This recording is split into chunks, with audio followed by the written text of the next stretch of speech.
Alright, ladies and gentlemen, welcome back to the channel. Today we're going to be talking about Derek Carr specifically because the last 8 games of the season, these are going to be vital, and it's, especially after that last week's loss against the Indianapolis Colts with, former ESPN analyst, former NFL player Jeff Saturday. The rumblings are they're really piling up. It's getting more rampant right now, whether it's Josh McDaniels, whether it's Derek Carr. People aren't happy about Mark Davis. I understand all of it. There are so many reasons for the Raiders' lack of success so far this season, but I do think to a certain point Derek Carr needs to be held accountable. The good news is this: in the last 5 games of the season, Derek Carr's had QBR of around 100. There was that absolute horrible football game against the Saints where they ended up getting shut out. Derek Carr had just 101 yards and an interception. Came out later that he was injured for it, but I guess hurt's the better word. The issue with that is you still put on the cleats. You still went out there. So it's just an excuse. So these last 8 games are huge because the Raiders are going to have to make a decision, and it's becoming more and more apparent that even if the Raiders wanted to move on from Josh McDaniels financially, it looks like they just can't do it. It looks like they simply cannot fire him and then go hire somebody else. They just lack the money. So Josh McDaniels, it's looking like he's going to be back next season, and I remember that earlier report from earlier in the season, or actually no, a couple of weeks ago, there was a report that said Josh McDaniels will definitely be back unless maybe they win 3 games. Well, there's 8 games left on the season, and as bad as the Raiders have looked, specifically in the last 3 games, losing to the Saints and the Colts, I still think the Raiders end the season with at least 4 wins. But even if the Raiders were to win 3, I have a hard time believing Josh McDaniels might actually genuinely get fired. Now, somebody dropped a comment on my video yesterday. This is very similar to what happened in Denver. They got off to 5-0, 6-0 start, and then they ended up, after that season, they ended up trading away their quarterback, and it's kind of looking like that might be what happens here. I know the Raiders started 0-3, but it's, Derek Carr's contract, if they trade him, if they cut him, they save $35 million. Apparently, they can get a second-round pick for Derek Carr. Apparently, that's what his value is looking like right now. But with guys like Baker Mayfield, Carson Wentz, Matt Ryan, Russell Wilson, all these quarterbacks who got traded this past offseason, none of it's working. Not a single traded quarterback is working out right now across the league. So it's interesting. Teams might be a little hesitant. It's also going to depend on, like I said, the remaining 8 games for Derek Carr, because although he's not doing what I need him to do, the stats have been improving a little bit. We know Derek Carr isn't necessarily a 300-yard per game on the season passer, but this year really is. There's just something bad about it. When you have Devontae Adams, you have wide receiver 1, the best wide receiver in the league. I don't care what your offensive line looks like, because they had the 4th worst offensive line in the entire NFL last year, and Derek Carr had one of the best statistical years of his entire career, ended up making it to the playoffs. Threw for, 4,850 yards. So I don't want to hear anything about the offensive line. It's just another excuse. I know Hunter has been injured pretty much just extremely inconsistently. That doesn't help. I know Darren Waller hasn't played a snap in a very long time. I know that just in general on the season he hasn't really been out there.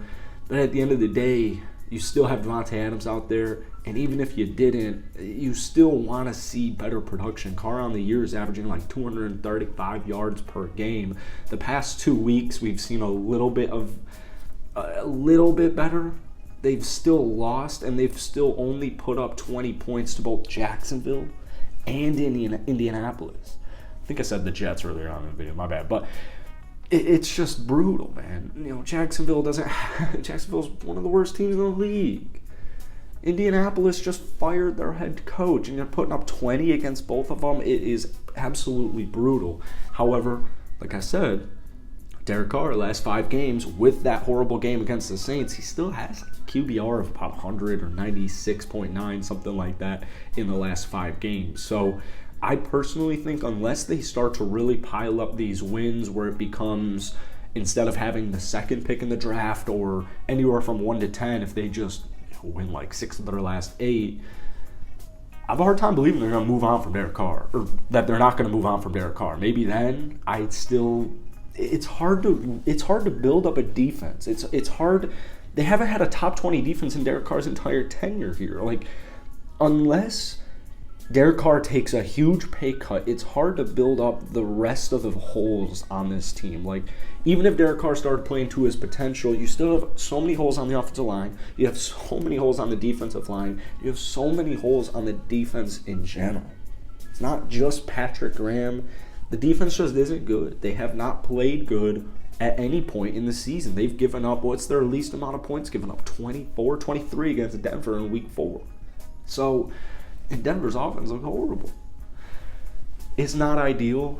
I understand. I love Derek Carr. He seems like a really great guy. Like, he's a golfer. I love golf. He's somebody you can get behind if you're a Raider player. If Derek Carr is your quarterback on your team, it's somebody you can get behind. He's a leader. He's a captain. He's a coachable player. He's every positive trait. But at the end of the day, I know he got him to the playoffs in 2016, which was probably his best year, 28 touchdowns, 6 interceptions. Last year got him to the playoffs, didn't play great, didn't play horrible, though, against Cincinnati. It was a team that ended up making it all the way. You've been in the league since 2014, and you haven't won a playoff game.